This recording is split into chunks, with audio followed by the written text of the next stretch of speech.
What is going on, my broskiis? My name is Toadskii and I am back again, here to bring you guys yet another One Piece Treasure Cruise video. And in today's video, we are going to be doing the full preparation breakdown guide of the upcoming treasure map, Big Mom. So in this video, we're going to be breaking down the brand new treasure map unit and talk about why Big Mom is so good. And we'll also get down to talking about each of the individual boss stages, as well as some useful units and specific teams that you guys might be able to build in order to take on this treasure map. So hopefully you guys do go on to enjoy this video. Remember guys, these videos always do take an extremely long time to make, so if you guys did enjoy it, I would appreciate if you leave a like. But without further ado, let's go ahead and get straight into the video. So I'd like to introduce you guys to the brand new treasure map unit, which is Charlotte Linlin Big Mom. So this character is a strength powerhouse unit with no secondary class, which is actually pretty interesting, but it means that she's kind of restricted in what kind of teams that she can go in, considering she only does have one class to actually abuse on separate teams. Now, she at max limit break will have 3,529 HP, 1,769 attack, and 225 recovery. So overall stats are actually pretty decent. She has 60 cost like most other treasure map characters and 5 socket spots when you get her to her max limit break.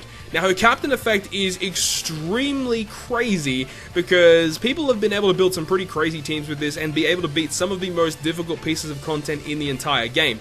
So what she does is that if you have one of each color on your crew, she will boost everyone's attack by 2 times and makes all type damaging specials multiplied by 3 times. So this means that any damage that states on a special, like deal 60 times quick damage to one enemy or to all enemies, any sort of damage that is not typeless and is not fixed, so anything that is a color-based special damage will be multiplied by 3 times if she is your captain. Now this means that if you run double Big Mom, you get 9 times special damage. So people can do some pretty crazy stuff with some of the most highest damage dealing characters in the game, namely like V2 Lucci 6+, I believe, it does quick damage, so you can use him, or like V1 Law 6+, who does side damage, and he does crazy amounts of damage because it can go through barriers and stuff like that as well. So there's some really cool niche things that you can do when you have Big Mom as your captain. At the end of this as well, she also goes ahead and cuts everyone's HP, or the enemy's HP, by 10% at the end of each turn,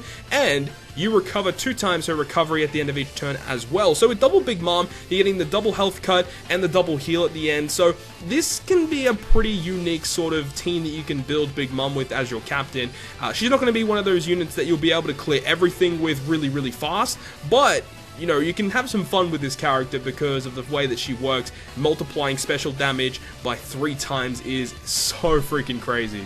Now, Big Mom's special ability is also very good. It will go ahead and remove all positive buffs on your team. She changes all of your orbs, including block slots, into G orbs, and then she'll then go ahead and boost your slot effects by 3 times. The first 3 times orb booster in the game. However, on top of this, she will also boost your entire crew's attack by 1.25 and your entire crew's color affinity by 1.25. So the way that it works is that you basically cannot stack this with like any other sort of attack boost or orb boost or anything, because she removes your buffs first and then she applies her own buffs. So there's no actual way to go ahead and remove her 1.25 buffs and make them any bigger. But the really good thing about this is that she gives you a full board of G orbs, including block. So it's really good, if you are coming up against someone where you do get that full board of block orbs, she can just go ahead and manipulate those orbs, and you can bring someone else on your team that can manipulate G orbs into matching, which will be very useful for Big Mom, because obviously G orbs, they don't give you a 2 times boost to your character, they'll only give a 1.5 boost.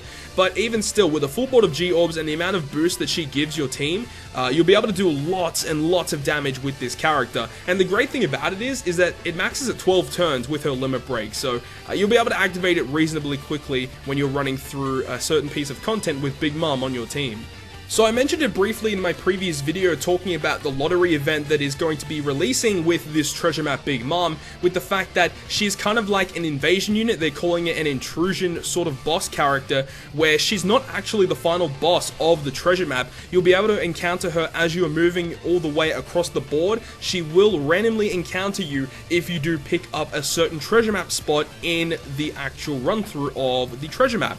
Now, when you do encounter Big Mom, you can use any single single character whatsoever, and you can also like stack characters. So if you've already used a character in that specific run through, you can still use them against Big Mom. That's one of the really good benefits with the intrusions, is that you can use any character that you want, not having to worry about, you know, overlapping characters with teams and stuff. You can use anyone that you want. So when you do encounter Big Mom, this is navigation level 1. She's going to have 1.8 million HP, and she gains 180,000 per navigation level, and she has an attack power of 8,000, gaining 400 attack per navigation level.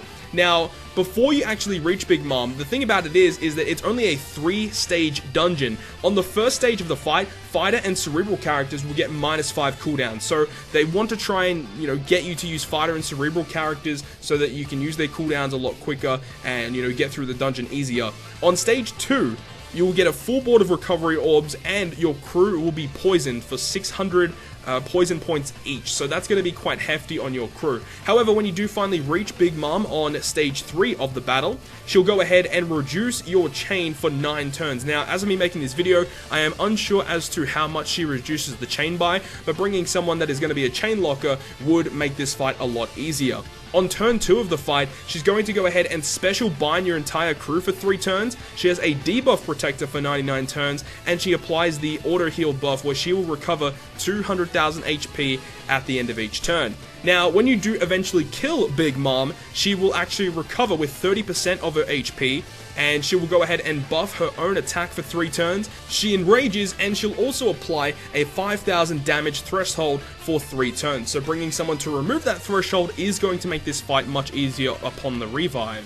Now, to discuss, you know, specific characters and teams that you guys should be aiming to build in order to take on Big Mom a little bit easier, definitely the number one thing that's going to help here is going to be a chain locker, because she does reduce your chain. So having a chain locker is going to be quite useful here. The only thing that is extremely unfortunate here is that with this treasure map, a lot of the best units to use are actually pay-to-play characters. There aren't that many good free-to-play characters in this treasure map, which is super unfortunate. A lot of people have been complaining about this treasure map specifically and how hard it is to build teams without having some of the rare recruit characters. So unfortunately, this is going to be a very, very difficult treasure map to build for. Now, the best characters that I would suggest to you guys are going to be characters like Gil Tesoro, the brand new legend that is going to be arriving. If you don't have Gil Tesoro for a chain locker, another character you can use is the treasure map rare recruit Ben Beckman. He is also a pretty decent chain locker as well. Unfortunately, he's a treasure map rare recruit unit, so he's going to be very, very hard to get your hands on. If not, I mean, for me personally, I'm not going to bring a chain locker. I'm just going to try and hit through the chain debuff, see how it goes. If I need to bring a chain locker, I'll probably have to bring some sort of unboosted chain locker or something like that.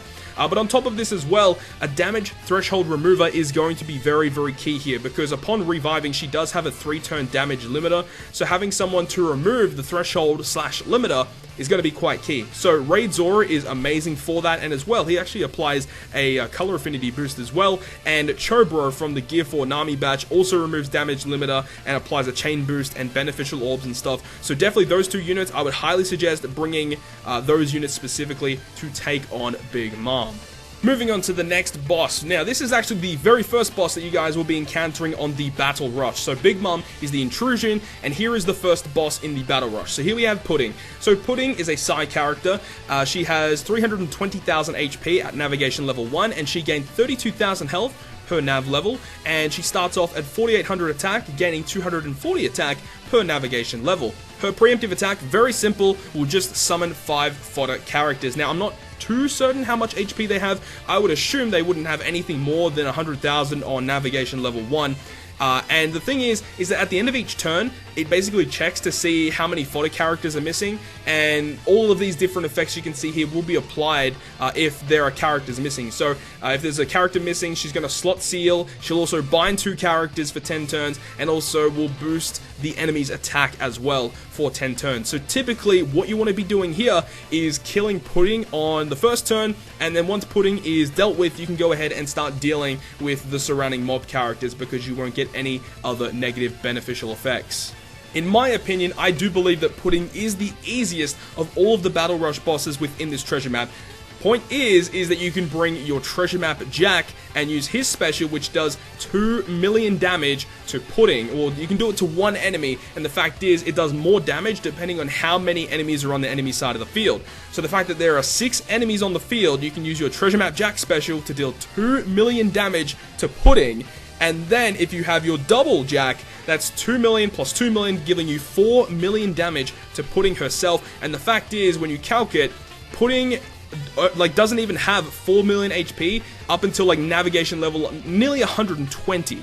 So it's pretty crazy that you can do this. You can bring double treasure map Jack and ease through this fight so easily. And I would suggest bringing an AoE character to help deal with some of the mob characters. Namely, a treasure map Whitebeard is also going to be useful here to just get rid of those mob characters. So you can kill Pudding and then kill the mobs. This fight is extremely easy.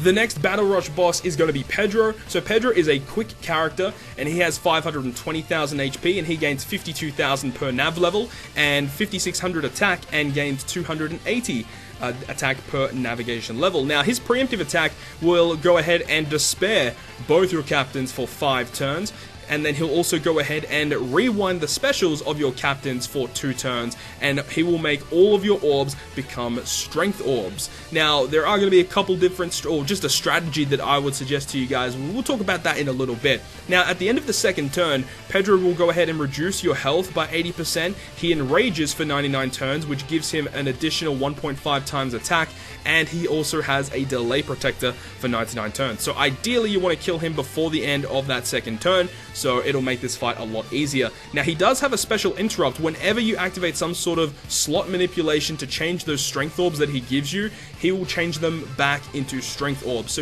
you basically have to deal with the hand you got and try and make the strength orbs beneficial, or perhaps using, if you really want to go that hard, you could use Legend Shirahoshi to give you a full board of rainbow orbs. Wouldn't suggest that. But talking about specific units that are going to help here, so I would suggest to bring Treasure Map Crocodile, and the reason for that is because you can use his special, make him become the captain, you get a 4 times captain boost, and as a captain, he actually will go ahead and make strength orbs beneficial as his passive ability. So that's going to be quite useful here, and the fact that Crocodile is a rainbow captain means that you can literally use anyone, and you should be able to get around this. Now, the fact that he also will despair your captains for 5 turns, so you do have to bring some sort of despair remover. I would suggest either the Fortnite Frankie, you could bring the Treasure Map Rare Recruit Valentine, you could also potentially bring the Psy Rare Recruit Carrot that's in the Gear 4 Nami batch. There are a couple of different options that you have in terms of despair removers. I would definitely suggest bringing some Dex characters, and then you got to bring some boosters on top of this. So you got to bring characters like maybe Treasure Map Sabo, Treasure Map Kizaru is quite good here. You could bring Treasure Map Zoro and Sanji for your orb boost or whatever, but you just got to remember that your captains will not actually have their specials because they do get rewinded by 2 turns. So, you have to build a different team with this and make sure that you are able to basically do enough damage to Pedro. So definitely would suggest bringing some Dex characters and Treasure Map Crocodile. Moving on to the next Battle Rush boss, we have Brook. So Brook is a strength character with 450,000 HP at nav level 1, gains an additional 45,000 per nav level, and starts off at 4,000 attack, gaining 200 per navigation level. His preemptive attack will apply a 2-turn damage reduction rainbow shield, and he also has a 99-turn debuff protector, and he'll change all of your crew slots into block orbs. So having a block orb manipulator obviously is going to be key here. Do not get Brook below 20%, otherwise he will deal 2 times his attack as death damage, and in some very high treasure map levels, this will make this death damage deal a crap ton. So basically, just do not get him below 20%, and this is actually a pretty straightforward fight. So suggested units that I would suggest to you guys to make this fight much easier, 100% Raid Zoro is going to be one of the better captains to use here. He's a really good slasher slash driven character to use as a captain. He boosts both of those classes, and then you need someone to remove your block orb. So the strength rare recruit Brook is obviously going to be good here, so you're going to be using Brook against Brook. He's great because he applies color affinity, I believe, but the main reason why you want him is because he's a slash unit that's boosted on the Zoro team, but he also changes the block orbs into matching. However, you can also use someone that isn't going to be boosted on the team, but is still going to be quite good, is going to be the Neo Kuma, because he changes block into matching, and then you can run other characters that you want, maybe like Treasure Map Mihawk, for your orb boost, for a higher orb boost, or your chain lock and stuff like that. But overall, this fight shouldn't be too difficult, especially if you do have your Raid Zoro completely maxed out. You shouldn't have too many issues. Now we get to discuss the final of the Battle Rush bosses before we get to the actual final boss of the treasure map. So here we have Nami. So Nami is a Dex character, and she has 620,000 HP, and she gains 62,000 per navigation level, and her attack power is 3,200, and she gains 160 attack per navigation level. Now Nami's preemptive attack will go ahead and despair and paralyze your entire crew for 4 turns, and she will also go ahead and change her typing into an int character. So that means that you would ideally want to bring some side characters to get the type advantage against Nami. Now the thing about Nami is you do not want to bring any type of orb booster, because when you go ahead and apply a slot/orb boost, she will slot bind your entire crew for 10 turns. So do not bring any type of orb booster against Nami. Now the thing about Nami that makes her extremely annoying is that when you actually kill Nami, get her to 0 health, she recovers half of her health and summons 5 more Nami characters, and these Nami characters have about 100,000 HP at navigation level 1, so this will eventually increase over time, and they all have 2100 attack, and they all do various negative effects if they do survive for a couple of turns. So you do want to try and take down all of those characters as quick as possible. They do not have that much HP, so it shouldn't be too difficult to take them down, but once again, Nami just being there is quite annoying. You know, she'll have 50% of her health back, and especially on very high navigation levels, I can see a lot of people having troubles with this character. So I think this is definitely the character that the majority of players should be taking down in the mid-map to make their fight against this entire treasure map much easier, because she just has so many annoying effects, and she's really annoying to take down, unless if you have the Psy Rare Recruit Carrot. Psy Rare Recruit Carrot does make this fight much easier, because the Rare Recruit Carrot will remove Despair and Paralysis, so it just depends on the other characters that you're building around that. But if you don't have that carrot and you are missing a lot of the other Rare Recruit characters in this treasure map for the boosted list, then this fight is definitely the fight that you want to take on in the mid-map. So in terms of suggested characters that I would suggest, obviously a Despair and a Paralysis Remover is pretty much required in order to make this fight much easier. Definitely a Paralysis Reducer, because obviously if you have sockets, you'll only have to take 1 turn of Despair, but for the Paralysis, having a Paralysis Remover is going to be quite useful here.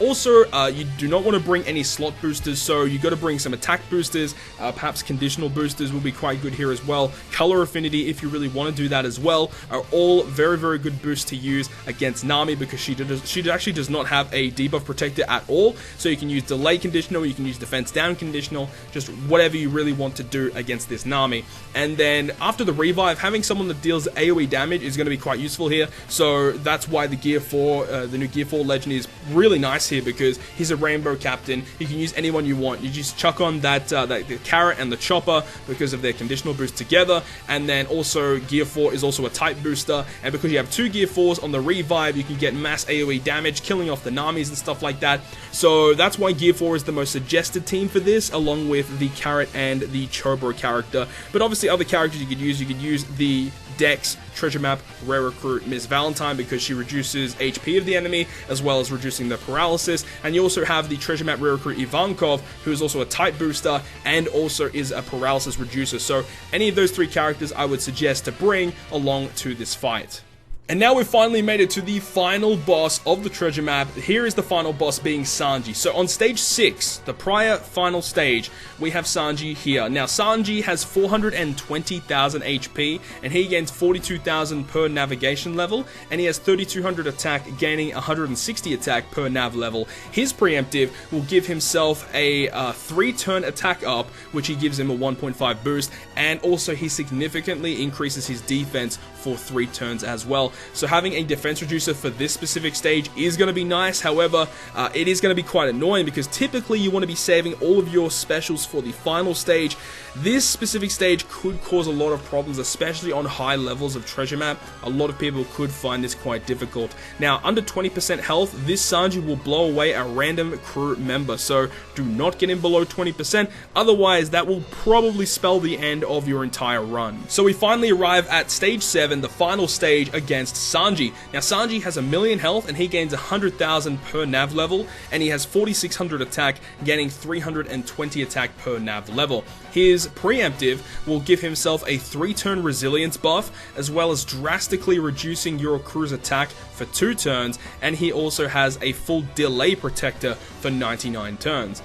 Once again against Sanji, he does have an interrupt. Do not bring any special that does health recovery, because if you activate a special that does recover your health, he will remove all special effects, including any debuffs on himself, as well as any buffs on your crew, and he will apply a 2-turn 5-hit perfect barrier. So you do not want to do that, especially if you do have Guild Tesoro. You don't want to bring any type of healing special, because you can't really hit perfects with your Tesoro. That's not what you're aiming to do, of course. But other effects that he does also apply is, weirdly, below 95% of his health. So after 5% of his health has actually gone, he will apply the same buff that he did on stage 6 with a 3-turn attack up and defense up. And if you get him below 20%, he will deal 3 times his attack as damage to your crew. So once again, do not get him below 20%, and typically I would suggest try to kill him in 1 turn, because if you do not kill him in 1 turn, you'll either get him below 95% or below 20%, and that's where bad things happen. So ideally you want to kill him in 1 turn without, chipping down his health, so it is going to be quite annoying for a lot of people that do not have very powerful characters. So in terms of characters that are going to be useful against this Sanji fight, you want to bring someone that is either a resilience remover or that does end of turn damage that can kill off Sanji through the resilience buff. So ideally you'd want to bring either Colosseum Kid for the end of turn damage, or to bring the Sai Rare Recruit Karina from the Guild Tesoro batch to remove the resilience buff on Sanji. Moving on from that, you'd want an attack down remover because he drastically reduces your attack for 2 turns. So the characters I would suggest here are either the quick Fortnite Usopp, who is from the Pizza Fortnite. He's actually really good. He's a 2-turn attack down reducer, so that is very, very good. And then also you have the Int Rare Recruit Baccarat, who once again will go ahead and remove the attack down, as well as dealing some other really cool effects as well. And then if you want to bring someone to remove the enemy defense, the Dex Rare Recruit Tanaka from the Guild Tesoro batch is very good here, because you can use him on stage 6 to remove the defense up that Sanji has, and then you can move on to the final stage much easier without having to worry about getting him below 20%, and then unfortunately you will lose the run if you do get one of your characters blown away. So just to reiterate, going through all of the teams once again, against Pudding, you just bring Double Jack and you bring an AoE damage dealer and you're pretty much good. Pudding is extremely easy to beat. Talking about Pedro, he gives you all of those strength orbs, so either run Legend Nami as the captain to make the strength orbs beneficial, or bring Treasure Map Crocodile and activate his special to make him become the captain. You get the 4 times Rainbow Captain, as well as making those strength orbs beneficial. So Treasure Map Crocodile is going to be quite useful against the Pedro fight. Talking about Brook, bringing Raid Zoro to remove his % damage reduction, and then bringing someone to basically change those block orbs into matching orbs, like Raid Kuma or the Strength Rare Recruit Brook, is going to be quite useful against the Brook fight. Talking about Nami, Nami gives you the 4-turn paralysis and 4-turn despair, and also becoming an int character, so bringing someone like the Sai Rare Recruit Carrot is going to be quite good. She removes both of those specific debuffs by 4 turns, and then you can also go ahead and use the Chobro character to get your conditional boost off, but definitely bringing someone that is not an orb booster, because if you do use an orb booster, your slots will be sealed for 10 turns, so that is something to note as well. Also, something to note is that she does revive with all of those mob characters with herself, so bringing an AoE damage dealer once again is going to be useful here. Nami is going to be the most difficult of all of these fights here, so I would suggest taking down Nami in the mid-map to make that fight a lot easier. The final boss, Sanji, is, it's pretty pay-to-win team, honestly. It's going to be very difficult for most people to actually get through Sanji. Bringing someone to remove or get around his resilience buff, like the Karina or the Colosseum Kid to go through that resilience buff. And then you also need to bring an attack down remover, so someone like the quick Fortnite Usopp, or bringing the Int Rare Recruit Baccarat will make that fight easier, of course, removing the attack down. And then also having the ability to just basically kill him in 1 turn is going to be useful, because if he's below 95%, he gives himself defense up, and also if he's below 20%, he does 3 times his attack. So you want to try and kill him in 1 turn, otherwise he'll do some pretty negative stuff. And then you've got, obviously, the Intrusion battle against Big Mom. Remember, when you fight Big Mom, you can use any character whatsoever, including overlap, so you don't need to worry about your characters being in separate teams. You can use any character that you want. It does not matter against the Intrusion fight with Big Mom, but I would definitely suggest suggest to try and kill Big Mom any opportunity that you can, because once you do kill Big Mom, you'll get a permanent stat increase and a permanent point increase for the rest of that specific run. So I would highly suggest all of you guys out there to definitely try and take down Big Mom to make the treasure map a lot easier. But that is going to conclude this video, guys. I really hope you guys did enjoy this video, and if you guys did enjoy it, make sure to leave a like, and if you want to stay up to date with all of the content that I post on my channel, including more One Piece Treasure Cruise content, make sure to hit the subscribe button down below. But other than that, guys, I will see you guys within the next video.